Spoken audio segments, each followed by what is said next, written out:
জনপ্রিয় কোরিয়ান নাটক ডিসেন্ড্যান্টস of the sun এই নাটকের সঙ্গে এবার যুক্ত হলেন অভিনেত্রী রাফিয়াত রশিদ মিথিলা। তবে অভিনয়ে নয়, নাটকটির গুরুত্বপূর্ণ একটি চরিত্রে বাংলা ডাবিংয়ে কণ্ঠ দেবেন তিনি। গণমাধ্যমকে বিষয়টি নিশ্চিত করেছেন মিথিলা নিজেই।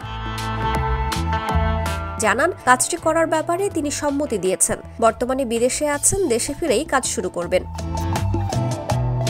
ডিসেন্ড্যান্টস অব দ্য সান নাটকটি দুর্দান্ত গল্পের পাশাপাশি সং জং কি এবং সং কিও চরিত্রের অবিশ্বাস্য রসায়নের মাধ্যমে দর্শকদের মনে অন্যরকম জায়গা করে নিয়েছে। নাটকের বাংলা ডাবিংয়ের দায়িত্ব নিয়েছেন খালিদ হোসেন অভি, যিনি এর আগে reply, 1988, legend of the blue sea এবং মিস্টার কুইনের মতো কোরিয়ান ড্রামার বাংলা ডাবিং প্রযোজনা করেছেন।